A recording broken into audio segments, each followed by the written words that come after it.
But here's the biggest piece of that applies to not just Bitcoin, but everyone in the digital government is like a legalized form of the mob, right? In order for you to be safe and secure, you got to pay the VIG. In order for you to do the things you want in this country, you got to pay the VIG, taxes, whatever that might be. They are scared to death. And this is where the Elizabeth Warren attitude comes from, of decentralization, because you know what it changes? It restores what this country was built on, which it's by the people from the ground up, not from political nightmares like the senator from Massachusetts, who shall now not be named, that literally wants the top down. That's not what this country is based on. That's not our value. We need to make sure that we open this up. Permitting reform, bureaucratic reforms. You're going to have to reduce some of these agencies, and you're going to have to bring the financial legislation that's on the books. You're going to have to bring it into the 21st century. Why do we keep trying to shoehorn this new thing into something that we wrote starting in the 30s? This is a new world. We got to get caught up, and we got to get into the 21st century.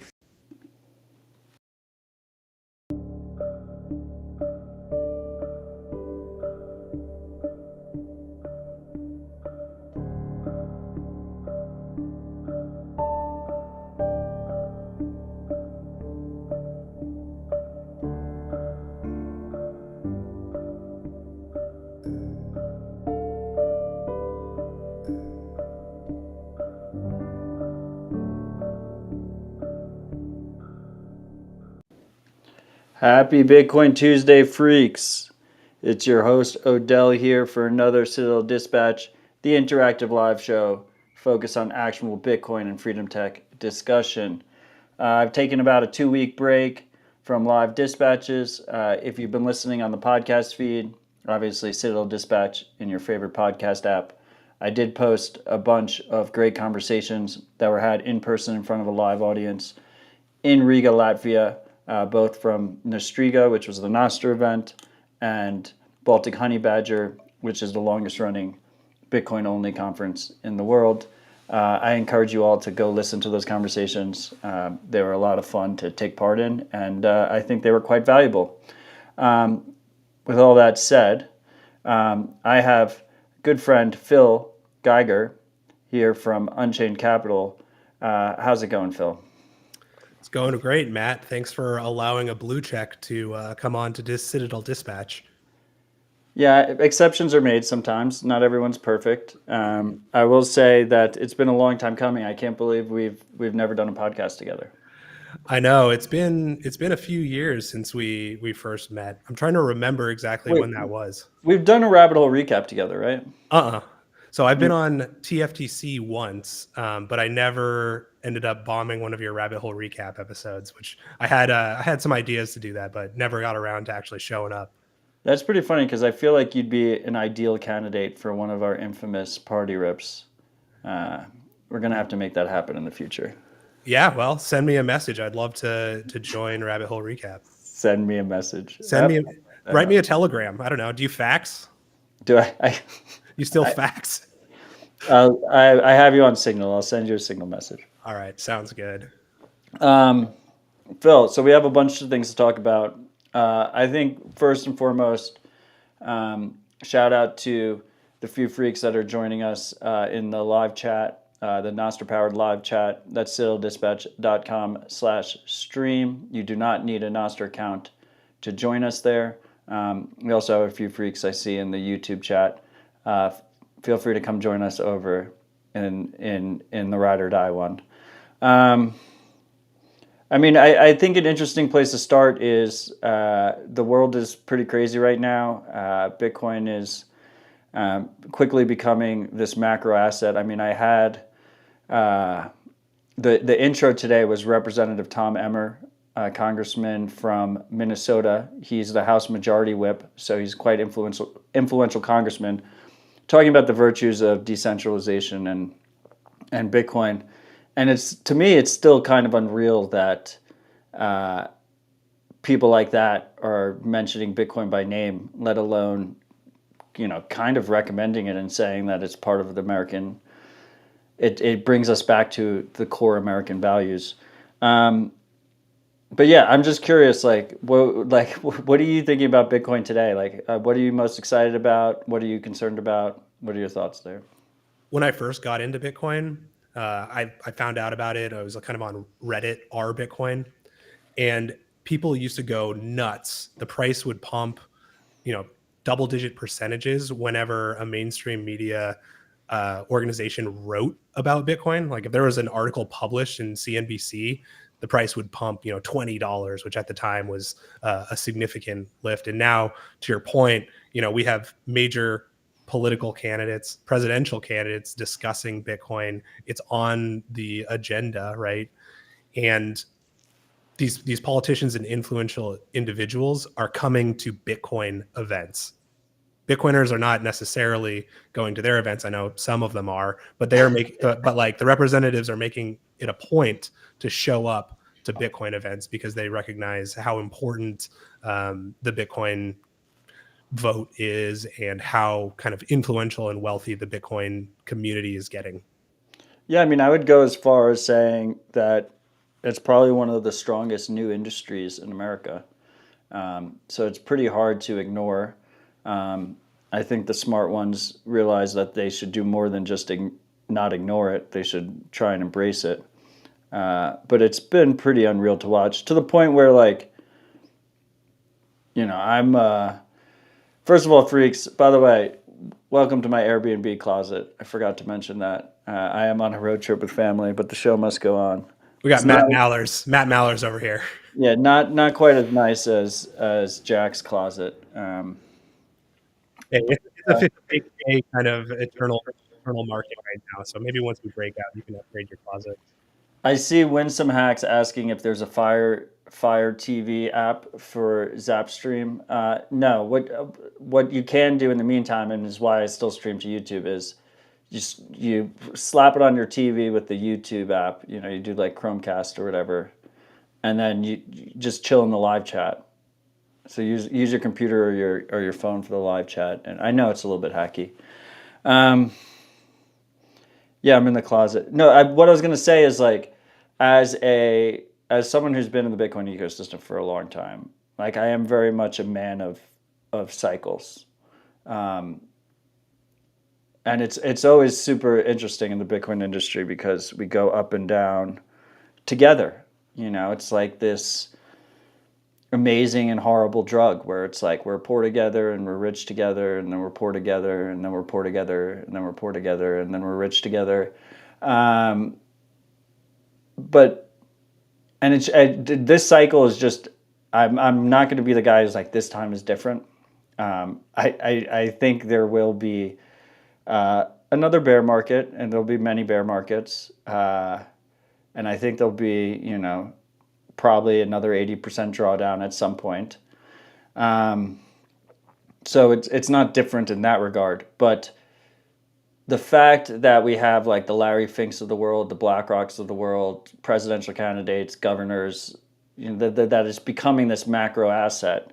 The cycle should be a little bit different because we're tied to, it's almost like a thermometer of the global economy and global attitudes. So it should be interesting to look back on this, 4 years down the line. I mean, even just the simple, the halving cycle thing. We've never had an all-time high before the halving happens. Usually it takes a year or something like that. And the ETFs kind of changed that. So I find that quite fascinating. Well, I don't know about you, Matt, but I feel like I've been definitely punished for celebrating an all-time high before a halving with this 6-month stagnant bull crab market between 65K and 55K. Oof, I'm ready for us to just either dump or rip. It's weird, right? Yeah.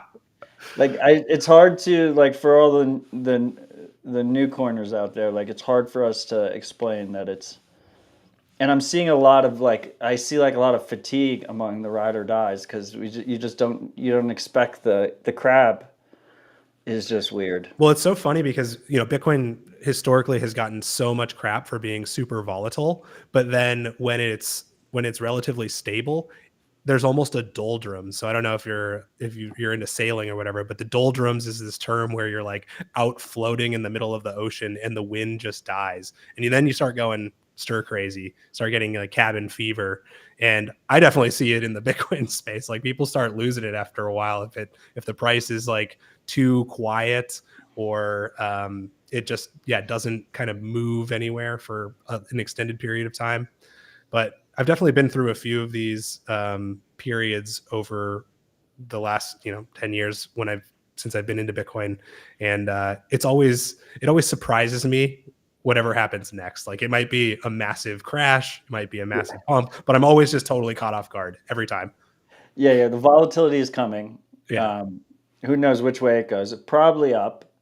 But just stay humble and stack sats. No one has a crystal ball here, but we know for a fact that it won't keep crabbing. Like we're going to go sharp in one direction or the other. Yeah, people are always like, Phil, what do you think? Is it gonna pump? Is it gonna rip? And I think for the entire time that I've been in Bitcoin, I have been wrong about any of my short-term calls, but I've been so right about the long-term trajectory. And so that's what I'm sticking with. No price targets, no whatever. Like, yeah, we're gonna go to 100K. I don't know exactly when. Could be now. Could be Eventually. Yeah, exactly. I'm confident that we will pass that number, but I just have absolutely no idea when it's gonna happen. Yeah, I mean, people think like I came up with like stay humble stack sats. Like I just woke up one morning and was just like, stay humble stack sats. Like we should stay humble. No, it's like I just got all short term. In early days, like I just was short term wrong every fucking time. Like, Every time. fucking ridiculous. And long term, it's a long term game, and with adoption, purchasing power should increase.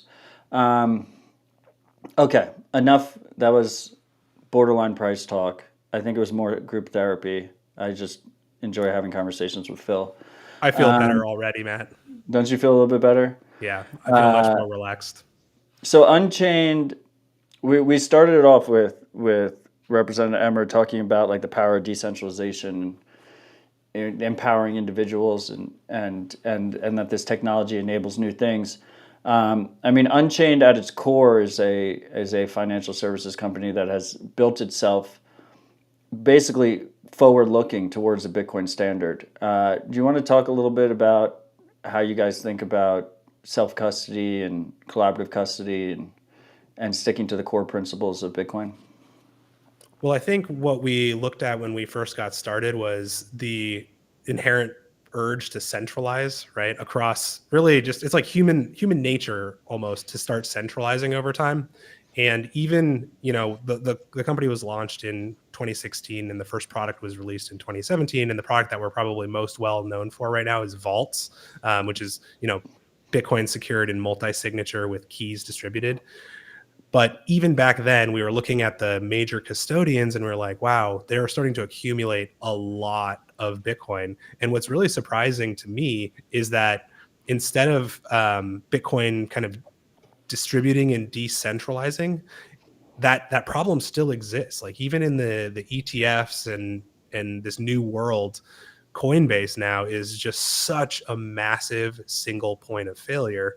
But what's really amazing about Bitcoin is that no single company ever needs to be a single point of failure, because Bitcoin comes with tools like multi-sig baked into the protocol. You can set up Bitcoin addresses that are not controlled by a single person or company or entity. And then you can build all kinds of different products and services on top of multi-sig. So really that's kind of the fundamental custody model of Unchained, is that everything that we do is built on top of multi-sig. And then we're a financial services company. So if you're treating Bitcoin as your long-term wealth, we have hopefully all the products and services that you might need to be able to save in Bitcoin for the long term, but then access the sorts of financial services that you might need. All of this is built on multi-sig. Yeah, so I mean, let's just unpack the Vault product real quick. What is it? Like, why should people care? Sure. So the vaults are 2 of 3 multi-sig, where clients can control 2 of the keys and Unchained holds a 3rd key. So I like to think of it as the best of both worlds in terms of pure DIY self-custody as well as working with a custodian. When you're doing full DIY self-custody, you alone are a single point of failure for your Bitcoin, right? Especially if you're using single signature, you make one mistake and you've lost funds. What's nice about multi-signature is because multiple keys are involved, you can actually make a mistake with one of the keys or compromise one of your seed phrases and no Bitcoin is at risk. And then on top of that, when you start including a third party such as Unchained as a key agent, as holding one of your keys, then you can start getting really interesting benefits like customer support, right? You can call us, we can help walk you through different, Bitcoin activities, withdrawals, UTXO consolidations, and so on. And then also we can, build those financial services on top of that. But at no point in time is Unchained alone able to lose your Bitcoin, right? So we're always just a partner there to be able to assist you, but you have full self-control. Now, just like with everything in Bitcoin and what I found out after learning more about Bitcoin, pretty much everything in life, there are trade-offs to that, right? So you are working with a third party who is going to know your transaction details, and in order to access financial services, we have to be act like a financial services company and collect KYC AML information. So there is that trade-off, but we like to think that there's a lot of value added to all of the different services that we have on the platform, where it makes that trade-off for some of your Bitcoin worth it. Yeah, I mean, so at its core, it's the vault product is this 2 of 3. So you need 2 keys to spend the money out of 3 keys, and if you lose 1 key, you're good. 2 of the keys are held by the client. 1 of the keys is held by Unchained. And Unchained holds your hand through the process and helps guide you through the process, especially for new coiners, or even some of the more a lot of people that have been in the space for a long time still rely on custodians, unfortunately, because they're too scared of taking personal responsibility. And this is a nice, almost half step into that process. The biggest trade-off, as you said, is privacy. Unchained knows your transaction history, knows your identity. They could be pressured by governments. I think this would be a good moment for me to mention that my venture fund, 1031, is one of the largest investors in Unchained. There's my disclosure. But we're proudly so. I would say that Unchained's model is one of those interesting things where it's very low time preference, like Bitcoin. A lot of people were like, "Oh, BlockFi is the sexy company in the room, getting massive valuations. Oh, FTX is the sexy company in the room, getting massive valuations." And Unchained customers didn't have to worry about loss of funds, didn't have to worry about rehypothecation if they were using either the loan product or the custodial product, the custody product, not custodial because it's not custodial. And I think like the model it basically starts to prove itself through disasters. I mean, we see someone, John Delaney in the comments mentioning Coinbase is a massive central point of failure. I think people will learn as these issues happen, as people get burned, as people lose money. I see Kieran commenting that KYC is an instant no for me. I think that's completely reasonable. It is an instant no for me as well, which is why I don't use it personally. I will say that there's some people that basically do like a balancing act where maybe half of their funds or 3/4 of their funds are in Unchained.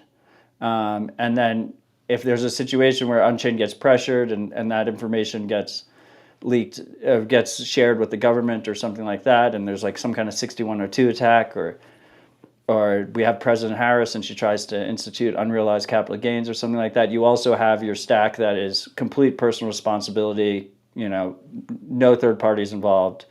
And that's like your Sopranos, like duffel bag in the wall or whatever. Like people do that. It's not necessarily an either or. Right. And I think, I'm gonna come onto your show, Matt, and then make the argument that there are some benefits of us being KYC. And I think that the benefits are things that a lot of Bitcoiners maybe don't consider, but there are tons and tons of tools in the legacy financial industry to be able to kind of protect your wealth through generations, right? So even legal entities like trusts, a lot of the ultra high net worth individuals that want to remain private, they'll move a lot of their wealth into these trust structures. And at Unchained, you can onboard your trust, right? So we go through the whole KYC AML process for your trust, and then your trust can access all kinds of financial services, buying and selling Bitcoin, inheritance, Bitcoin collateralized lending, the new product that we just kind of announced, donor advised funds, all kinds of different financial services that the legacy financial kind of elite are accustomed to. And that's really what we're trying to build. We're trying to build a financial services platform for somebody who really seriously believes that Bitcoin is their long-term store of value and long-term wealth. So we really want to go after all of those different tools that the legacy financial system and the wealthy folks from the legacy financial system use. Now, I'm not trying to convince you, of course, if you're happy with your no KYC coins, to keep them no KYC.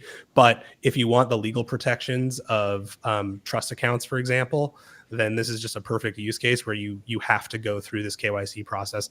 Another use case is the retirement accounts. So we have IRAs. A lot of people find Bitcoin later in life, and they've been saving in their retirement accounts for years and years and years and years. And in a lot of cases, most of their wealth is locked up in US retirement accounts. With Bitcoin IRAs through Unchained, Roth, or traditional IRAs, you can now upgrade all of those or some of those funds that are in the retirement accounts directly into Bitcoin, where you control your keys.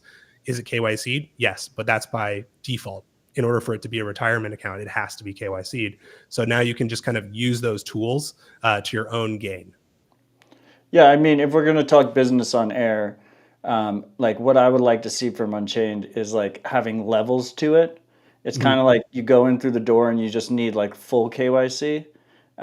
It would be ideal if there were, like graduated different levels depending on what product, and maybe that's something in the future. I will say, like, as someone who, financially supports a lot of Bitcoin startups, I try and take I give advice, but ultimately founders can choose how they want to run their businesses.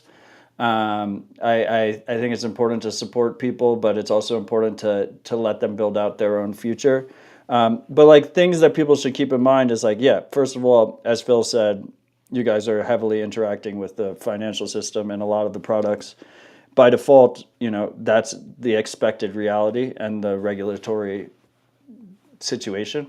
But there's other things to keep in mind too, which is if you have a co-signer, which is Unchained, right? They're holding one of your keys. If you lose a key, they have to sign for you, right? And in that situation, they need to know your identity in order to make sure that you aren't compromised or you aren't in a situation. That's part of the main trade-off model. And as we're starting to see like AI and all these deep fakes and all this different crazy shit, like you guys are going to have your hands full with that threat model and that situations and employees getting impersonated and all these different things, which, by the way, brings us back to the core that Unchained alone can't move your funds being fucking massive. But it's also why Unchained, it is a trusted relationship to a degree, and them knowing your identity and being part of that relationship is key. The other piece that I hear a lot of Bitcoiners use Unchained for is the inheritance aspect.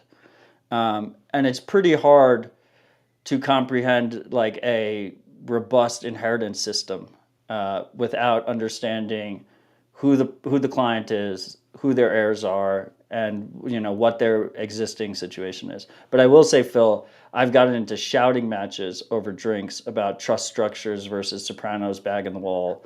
That is always a fun argument to have at a bar in the wee hours of the night. Yeah, I mean, I think inheritance is another really popular use case for our services, and it all comes down to there's like two sides of ownership when it comes to really anything, but Bitcoin is just kind of another item. There's the title to the Bitcoin as well as the possession of the Bitcoin, right? So keys means that you have possession of the Bitcoin. You, regardless of the legal title to the Bitcoin, as long as you have the keys, you have the Bitcoin.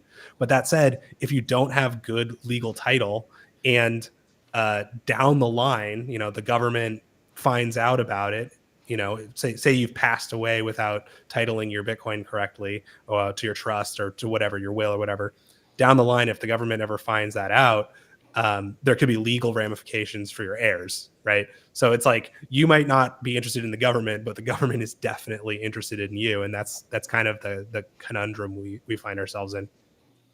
Yeah, I think I said on Rabbit Hole Recap a couple weeks ago, like if someone walks in the room with a gun, you can't like just opt out of guns. So it's important to be pragmatic about these things. I will say I see someone commenting, Winsome Hacks commenting about gold confiscation, that type of issue. I will say, like, I think the idea of a 6102 attack, at least in America, which is the only place I believe Unchained functions right now. Correct me if I'm wrong. Just we're available internationally for custody, but if you want access to financial services, yeah. If you want trading or loans or anything else, that's US only. Well, anyway, I was going to say, like, I think at least in terms of 6102 attack, it's probably overblown at this point. The reality is, with inflation and hyperinflation and the current capital gain structure, they basically already instituted a 6102 attack. That's probably where it's going to come from. And that's not even getting me started on this idea of unrealized capital gain stacks, which I think is a disaster for our economy. But, and I'm definitely going to be quoted out of context for this, like Bitcoin is the ideal asset for an unrealized capital gains regime because it's 24/7 traded, very saleable, very liquid, easy to price. Houses, all this other stuff, startups, very difficult to do all that stuff with. But with Bitcoin, it's actually well set up for that situation. Yes, in that situation, if you don't have good privacy over your Bitcoin, the government's going to know exactly how much you have and how much they're going to tax you. Now, at least in this situation, you are still doing it's collaborative custody, but you have total control over your funds. So at the end of the day, the government's going to have to come after you individually. They will know exactly how much you have in Unchained or wherever else, and they'll have to do that. Now, if you have your IRA or something else with a full-blown regulated custodian that has full access to your funds, like they can just press a button and remove those funds from your savings. So I would say like. And this is interesting too, Phil. I mean, let's talk about the IRA because, I mean, I've never had an IRA. I just like, I don't know. I just been in Bitcoin for a while and I'm young. Yeah. Like make the pit. Like there are a lot of Bitcoiners out there that are using custodians for their IRA product, their IRA, whether that's using an ETF like BlackRock that just keeps it with Coinbase, or using one of the handful of Bitcoin companies that provide custodial IRA products. Like, why should they go through the friction of switching to Unchained? Well, with all the Bitcoin ETFs, I kind of like to think about them. There's like 11 or 12 of them now or whatever. At the end of the day, there's like two custodians, right? It's Coinbase and it's Fidelity. And then I think like maybe BitGo and one other. I think Gemini is they're starting to get involved, but like it's so wild that at the end of the day, all of these ETFs are just like two or three custodians. And it's just an absurd sum of Bitcoin, millions already. Why you should hold your own keys for your retirement Bitcoin? I think the answer is pretty simple. It's that you become unruggable, right? When you have 2 out of 3 keys to your Bitcoin, no legal entity can, put pressure on your custodian and confiscate your Bitcoin, whereas they totally can in the ETFs or in a lot of the other custodial IRAs. On top of that, now after our kind of August promo, we realized that what people were really demanding is just an IRA with no setup fees. So we've moved the Bitcoin IRA, the Unchained Bitcoin IRAs to just have no setup fees. And in order to switch now, it's very, very low cost. So now you can just, if you have another Bitcoin IRA or you're looking to get into a Bitcoin IRA, if you have a big retirement account, want to get some exposure to Bitcoin, the setup cost is now very low, nothing to start. And then the annual fees just kick in a year later. And then of course there's a conversion fee for trading dollars for Bitcoin. If you're moving from another Bitcoin IRA and they can send Bitcoin in kind, you can do that too. And they can just send Bitcoin directly. Yeah, I mean, I think there's a lot people live in very different situations. They have different threat models. There's a lot of nuance that results in me not just blindly recommend people use Unchained for some of your products, but for like the IRA, like if you are using a custodial IRA, stop being a fucking dumbass and just switch over to Unchained. Like I don't think there's any trade-off except if you lose 2 of your 3 keys. Yeah, you don't need to buy new hardware wallets or anything. You can use the exact same hardware wallets you use elsewhere. And the reason that this works is because we can basically just grab a unique extended public key, XPub, from your hardware wallet that isn't being used for your other wallets, right? So there's no privacy implications there. All of your other funds are still secured in exactly the way that you want them secured, and you can still use your same hardware wallets. You just need to get 2. Yeah, because like the main trade-off with Unchained is privacy, and IRAs by design, like you have to be constantly reporting that shit to the government anyway. Right. So And then, if you want to, not be in the legacy retirement structure, you can like liquidate your retirement accounts, but you're hit with massive penalties. So if you have a traditional 401k, for example, and you want to liquidate it, you have to pay all of your capital gains taxes as well as a 10% fee to withdraw from the retirement account. And you just can now roll that all over into real Bitcoin where you control the keys for. yeah, so Muni is asking, can we take our current BS IRA and just go with UC? Like, what does that process look like? Yeah, so a majority of people who get started with Unchained IRAs are doing a partial or full rollover from an old IRA or old 401k. So a lot of people that I've talked to have like a 401k from 3 companies ago that they totally forgot about. You can take all those funds and just convert them into Bitcoin and not have to pay any additional like fees or anything to do that. You would just set up an account with Unchained, you share XPubs from your hardware wallets, build a vault, and then you submit a form that says, I want to roll over, X amount of dollars.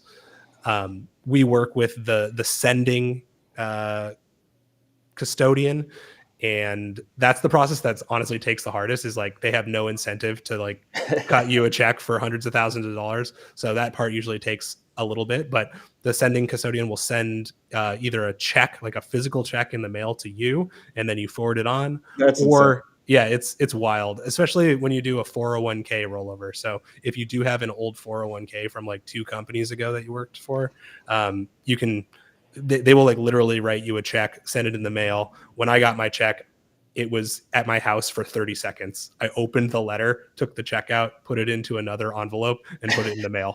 And it was like, you mail it to Unchained at that point. yeah, well, you email it to our partner, Got it. IRA custodian, which is Fortis Bank right now. But yeah, you literally like I had to go find out where my stamps were at my house and figure out how to write an address.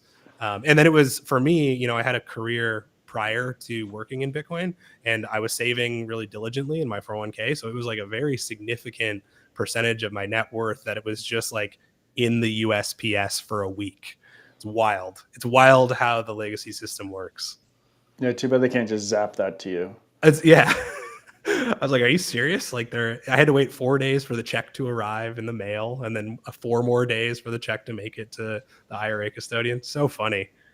So antiquated. One of the cool things I think you guys have rolled out relatively recently is like this ability to just buy and sell directly from multi-sig. Mm-hmm.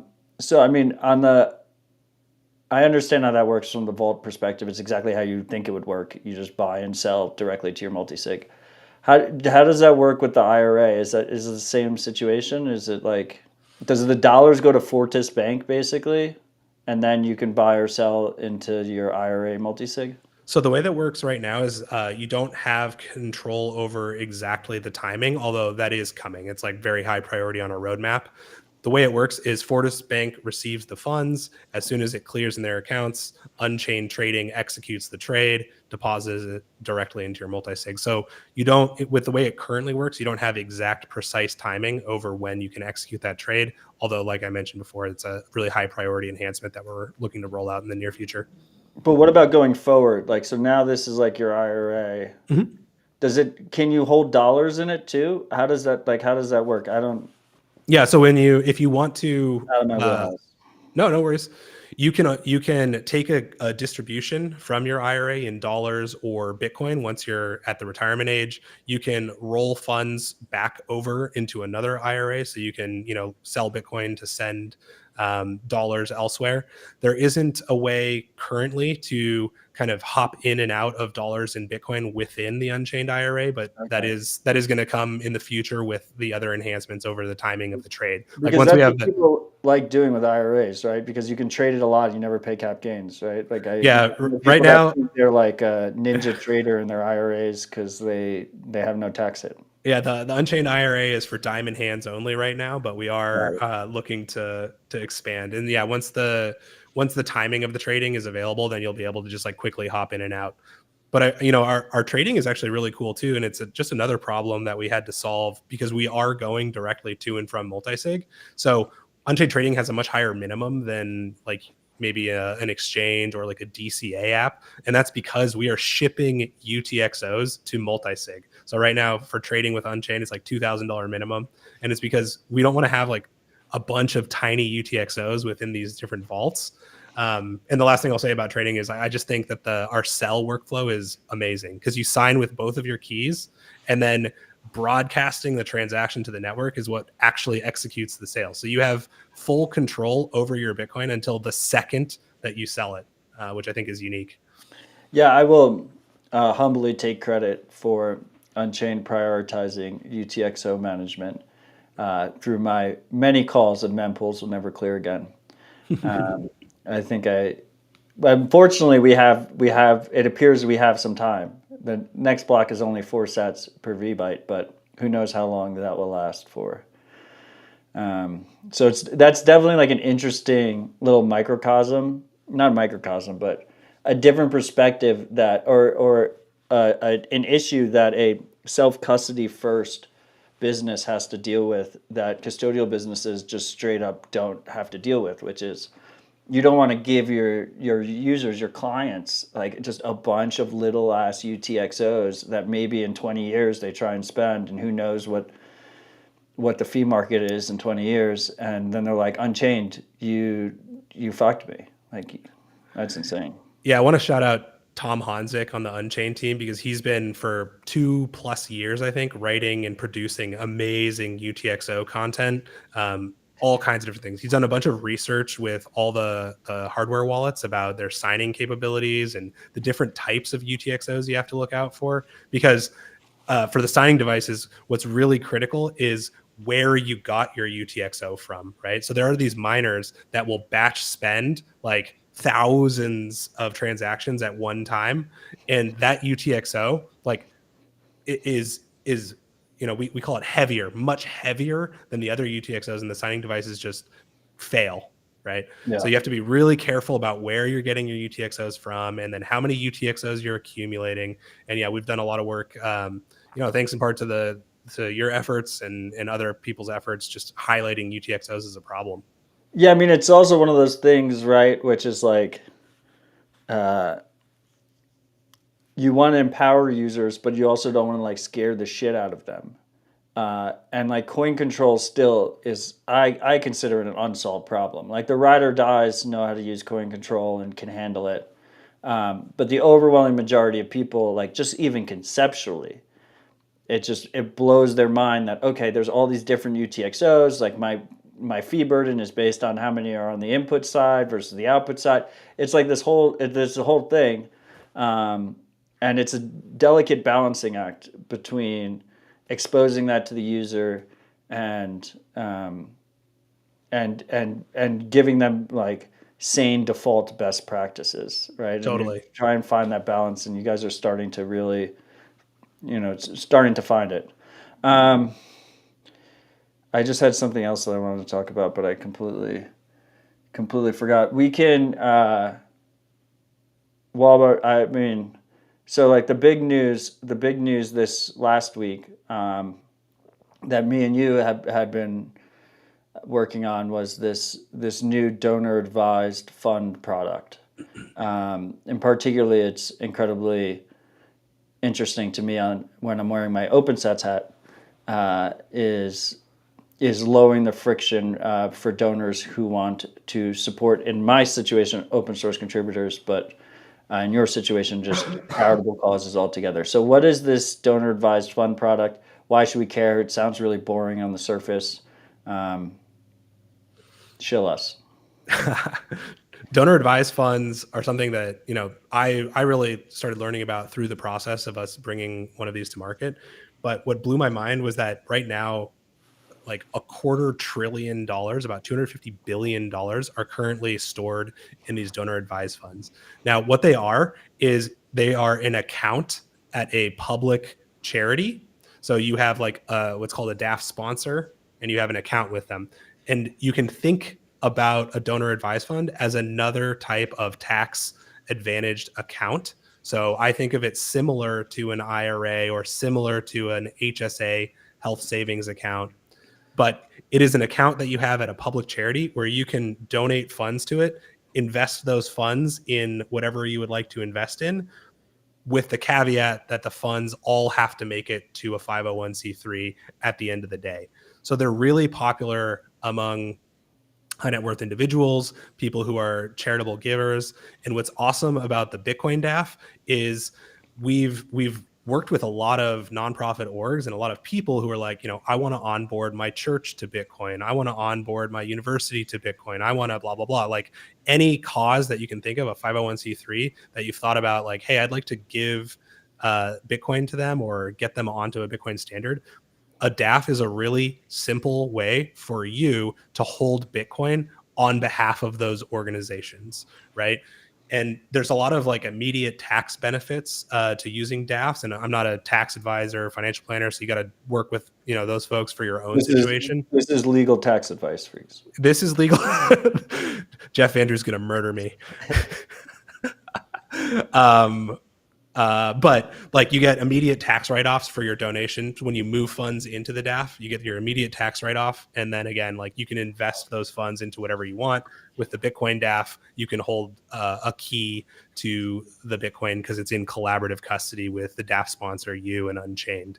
So it's a super cool way to get more organizations kind of exposure to Bitcoin without having to like teach them anything about it. You can just make a donation in dollars or Bitcoin from this special account type, and they don't have to know, right? You could say, hey, this is a donation from a Bitcoin DAF, or you can send them Bitcoin directly from the DAF. And yeah, it just helps these nonprofit orgs get closer to large amounts of Bitcoin. Yeah, I mean, so this is apparently, like, I've learned this on the OpenSat side. Like, this is what a lot of rich people do to get they get the tax deduction early on. And then usually they hold it with some regulated financial institution that's holding it in dollars, completely custodial, obviously, completely KYC, obviously. And then, so they have that tax deduction up front. And then from that point forward, they're distributing it out to different charities that they want to support. Yep. But they can do that over time as they find solid recipients that they want to send to. For example, this is what Jack Dorsey has done with his Start Small initiative. That's a donor advised fund that then supported OpenSats. But that's all dollar based. Like then we receive the dollars and we convert it to Bitcoin. With this, the beauty is you can actually hold that money in Bitcoin. So then long term, that donor advised fund should increase in purchasing power over time and be able to support even more causes, which is really cool. So in practice, Phil, does this look like a regular Unchained vault? Is the client holding 2 of 3 keys? No. So in a donor advised fund vault, a client holds 1 key, because as soon as you move funds into the DAF, I'll call it DAF for now on, and you can move, this is another thing, you can move Bitcoin directly into it. If you have like shitcoin exposure that you need to like figure out how to get out of, you can donate shitcoins to the DAF and upgrade it to Bitcoin. You can donate real estate, stocks, like you can donate all kinds of different assets to the donor advised fund, have them turn it into Bitcoin, and then you control 1 key. But again, once it's donated, it is no longer your Bitcoin, right? So you get to participate in the security of the donor advised fund Bitcoin by having a key, but it is now legally titled. We talked about titles earlier, to UI Charitable, which is our donor advised fund sponsor, University Impact Charitable Advisors. But yeah, it's a super cool way to. So who's the two? There's three keys, right? Mhm. Client is holding one key. They can obviously see that the funds aren't being pulled out from underneath them. On the Yep. And blockchain. then UI Charitable holds a key, and then Unchained holds the third key. And then the Got way it. that your vault appears is it just shows up in your account under shared vaults. So last month, right before Bitcoin 2024, we released Unchained Connections, which allows you to like get connected to friends and family, or in this case, a donor advised fund sponsor, and build shared vaults, right? So you still have your key, you're not compromising your own security, but now you can see this vault that is a shared vault where you can control a key and donate funds to. That makes sense. That's awesome. I remembered what I was going to say, by the way. For the regular vaults, just an interesting thing for people to keep in mind in practice. Like, so you have two of the three keys.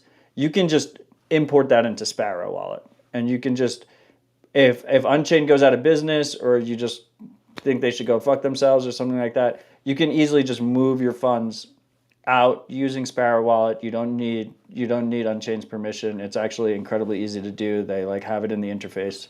Yeah, it's even better than that, actually, Matt. Like, I published a video a couple months ago. Like, you can use your Unchained vault day to day from Sparrow, Electrum, Caravan. It's not just for recovery. You just take your multi-sig file, you load it into Sparrow by like literally dragging and dropping it, and then you can use your vault for day-to-day activities just from Sparrow if you like Sparrow better. And then on top of that, you can also use it with hardware wallets that Unchained doesn't officially support yet, right? So take your that's seed awesome. phrase, load it onto a Jade or a Bitbox or, you know, whatever foundation device, and use it from Sparrow.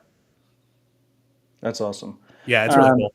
Okay, so back to the donor advised funds. First of all, I know like I'm physically wearing my 1031 hat, but I have my OpenSats hat on now. Let's just imagine that. If you have Bitcoin that you want to donate, you should just donate it to OpenSats. Like we strive to be the most efficient, transparent, change oriented charity. I think we're going to change the world for the better. More donors, the better. We can use more support. All the support is appreciated. The cool thing about the DAF is, or this product for you guys, is that you can support all these different initiatives that don't accept Bitcoin directly. That's right. I was surprised. I thought this was like a rich person product, like a super rich, uber rich person product. What are the minimum? But you corrected me before we went on air. Like, what are the minimums for this DAF? There's no, as far as I'm aware, there's no minimums to get started. That's all again on like the UI Charitable side. So the DAF sponsor, they have their own kind of pricing structure, but I believe you can donate, you know, as little as you want. There is an annual fee on their side, and I believe the minimum fee is something like, I'm forgetting off the top of my head, a few $100s, not super outrageous, but like, you know, So it's like in the $10,000 range. Like if you have like, yeah, if you have like, what is that, like 20 million, 30 million sats? 30 million sats is like 20K right now. So like 20 million sats range, 25 million sats range, like this can work for you. This is not necessarily someone who's. yeah, totally. And the fees kind of, they are tiered, right? So University Impact charges, I think, you know, some basis points off of the first 500K donated, and then it like ratchets down. But that's all, again, the pricing on their end, because they are the ones that are kind of the DAF sponsor. So you're working with them, and then within the Unchained platform, you just kind of see the shared vault that you can use. But yeah, the average donor advised fund size in the US right now is something like $115,000. So that definitely skews a little bit higher net worth, but there's no reason for folks who, you know, just want to help hold Bitcoin on behalf of their church. Like if you give, you know, a couple $1,000s to your church a year, you could just do one donation into the DAF, turn it into Bitcoin, and then drip it out to the charity over time. Although, again, kind of running into the Unchained trading desk minimums. Right. Fair enough. Okay, that's awesome. Yeah. Should be good. I think when for somebody like myself, like we've had that saying in Bitcoin, fix the money, fix the world over the years. And like Bitcoin itself fixes the money. And this is just like a way that I got really excited about when we kind of found the opportunity, because it's like our way to help the latter half there, like actually impact change using the wealth that you've kind of generated through holding Bitcoin. Yeah, I mean, I'm just thinking out loud here. I can be kind of known as a provocative individual. I think if you have larger amounts of Bitcoin that you're trying to donate, like maybe actually consider like throwing your dick around and requesting that the charity accepts Bitcoin directly. This might actually be even more useful for the people that are donating less amounts that can't necessarily throw their dick around, and they have to donate through fiat. They have no choice. That's how Bitcoin Beach started, basically. It was like the donor was like, I'm going to give you Bitcoin. You have to keep it as Bitcoin and you have to distribute it as Bitcoin. And they didn't want to turn away the money. So that's great. Yeah. If you're a large donor, I think that's the way to go for sure. And then, of course you can always skip the whole donor advised fund thing and just donate directly to causes. If you plan to give like a lot of donations throughout a year, that's another reason to consider a donor advised fund, is you just like make one large donation and then drip out the funds however you see fit. But yeah, I mean, I think just more Bitcoin native tools for people who are treating Bitcoin as their long-term savings. awesome. So I mean, Phil, what else? What are you excited about at Unchained? Do you have anything to tease for us, or I mean, oh man, you brought up kind of tiered KYC ideas, and it's something that we've been thinking about for a long time, of how to help people who maybe don't want to make that full trade-off. And we have something cooking that I think is very cool, very cypherpunk, and that'll be coming. I don't know exactly when, never know when, soon, TM, but I think you'll like it in particular. Okay, I'm gonna hold you to that. I was just gonna. Oh, before we wrap, so I've seen you dabbling on Nostr a little bit. Like, what are your thoughts on Nostr? Like, how are you thinking about that right now? As a marketing professional, and particularly a marketing professional that needs to grow the Bitcoin ecosystem, I find myself still using Elon Nostr a lot more than Nostr, just because I can get in front of a lot more people and eyeballs on Twitter than I can on Nostr. Now, Nostr is awesome, I think, for like speaking directly to the Bitcoin community. I still think from a usability experience, like there's a lot to be improved. And every time I post on Nostr, not every time, you reposted my DAF announcement, so I appreciate that. But most of the time when I post on Nostr and I have like 1,100 followers or something on Nostr, it's just like I don't get any engagement. But it's probably because I'm not investing a ton of time into Nostr. So, I mean, not trying to be a dick here, but I'm scrolling through your Twitter account. Yeah. You posted 6 hours ago about it's very cool to see prominent players like KPMG come out in support of Bitcoin, and additionally cool that they're recognizing collaborative custody as one of the best forms of Bitcoin custody. You got 10 likes on that. Like, oh no, my account has gone downhill, man. I think I'm just maybe no, it's not your fault. It's like I just the platform just like it encourages like the rage baiting stuff. Totally agree So with like that. I do think like I think the argument, like the reach argument, is like for most people probably not even valid. Like I think you like if you would actually put more time into Nostr, like you probably get more engagement there. And the interesting thing is like we are getting a decent amount of pre-coiners that come into Nostr and then they turn into Bitcoiners. So I agree with you on like the timing thing. Like obviously Twitter X claims that they have like a 500 million users, Nostr probably has like 100,000 users or something like that. Conservative estimates would put it more at like 40,000, 50,000 person. But it's important to realize that anyone can make an educated guess on how many Nostr users there are. We just take Elon's word for it on how many Twitter users there are. That's Oh yeah, not and open. so many of those accounts are just like trash bots and stuff. Like, I agree with you. There's definitely going to be an evolution in social media, especially like now that private keys are becoming more of a standard. But yeah, we need to make. The way I look at it is I accidentally became like a Twitter influencer. Um, I just think it's just bad for the soul. And so like if I'm wrong about Nostr, like so be it. Then I just won't use social media. And I understand like you come at it from a different perspective as like a marketing professional, but if I'm gonna like devote my time to shit posting, like I'd rather it be on like the freedom oriented protocol that is changing all the incentives and all the dynamics. Oh, that's the other thing I'll say about Nostr is all my favorite accounts to reply dunk to are just not on Nostr, right? Like I Yeah, can't but dunk on Krugman on Nostr. okay, so can I give you my theory? Yeah, yeah. Okay. So I can't tell Janet Yellen that her photos are really cute on Nostr. yeah, but here's the thing: is like Janet or Krugman or Peter Schiff, like they get the best engagement that they have on any post when they shit on Bitcoin and get the reply guys from Bitcoin Twitter. I know. That's their best engagement, right? So if we starve the beast and the Bitcoiners go to Nostr, then we have our own set of reply guys. Like there's a bunch of Bitcoin haters that they get their best engagement reply guying Bitcoiners. So the Bitcoiners move to Nostr, then the haters move to Nostr to reply guy us, and then we start to fill out everything in between. And like maybe that's I don't know how long that's going to take.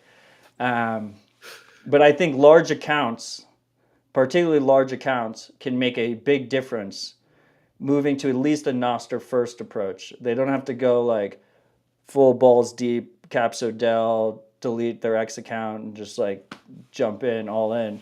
But if they go Nostr first and like most of their content, most of their shit posts, most of their replies are on Nostr, what happens is like their haters will also come to Nostr because this is like we have our own haters. Like they have to come to, like if someone wants to shit on me, that was the problem when I had the X account. Was I had an X account that I hadn't used for 6 months as like a visible protest, but my haters were still tagging me on X, and they were like, "Look how weak he is. He's not responding." Well, now you can't even fucking tag me on X.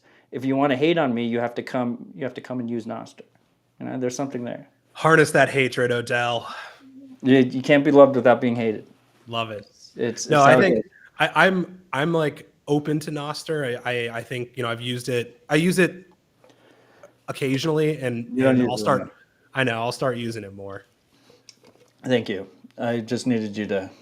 But I'm not getting rid of my blue check. Yeah, we know you're not. It's fine.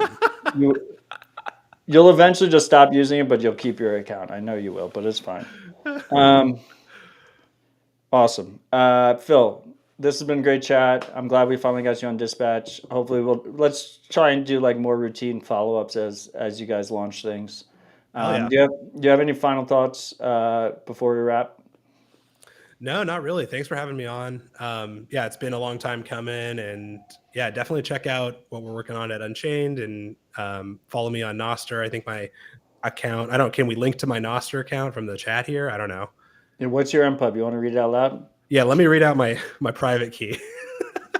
No, your public key. We don't want to post from your account. I have this list of 12 words in my pocket. Somebody said it was a Bitcoin private key. Is that? Can I use that? In the show notes. Just kidding. In the show notes, I will link Phil's Nostr account so you can go follow him on Nostr. Also, if you follow me on Nostr, my last Nostr post tagged Phil, and you can tell he doesn't use Nostr because it's the day he's coming on Odell's show, and he didn't repost it, which means he wasn't checking. He didn't check today. Out of all the days, he didn't check. But he is tagged. So you can follow him that way. I'm gonna repost it right now, and I'm gonna quote tweet you. Tell them to come into the live chat, and you're gonna repost it after the show ends. Would be ideal. Yes, that would be perfect. All right. Awesome. This has been great. It's always fun chatting. It's nice that we finally got to do it on air. Freaks, uh, the you doing the music videos at the end of Dispatch has become more trouble than it's worth. I have to like automatically carve them out. I have to like carve them out after the fact on YouTube and stuff. So I'm gonna start ending with Wavelake stuff because it's value for value and doesn't require any kind of copyright situations. But also, I'm on a family road trip and I'm in the closet right now. I'm in the closet. I'm in the closet. I'm in a closet in this Airbnb right now. So I have not done that. So there's going to be no music at the end of this. I'm sorry to rug you on that. I love you all. My final thoughts are if you do have an IRA and you have it in like NVIDIA or Bitcoin ETFs or something like that, stop being a fucking idiot. Roll it into an Unchained IRA. It's going to take some time. You're going to have to probably get a check in the mail or some shit and like then mail it to Unchained. You want to do that before like the bull starts ripping. So it's like the longest week of your life if the bull starts ripping while you're doing this. And that's the price you pay for dealing with counterparties, man. Like, if you had Bitcoin directly, you wouldn't have to wait out of the market for 2 weeks. Yeah, you'll never have to deal with that again. So make that happen. If you're listening right now, you're like, fuck, yes, take a deep breath, make it happen. I think you'll be very, and also if you're using a Bitcoin custodial IRA through the handful of companies that are doing it, please consider switching to something where they can't rug you. I think, I don't feel like dealing with drama right now, but you never know when the next rug could happen. So you should consider moving now. ASAP. The ruggings will continue until private keys are ubiquitous. Exactly.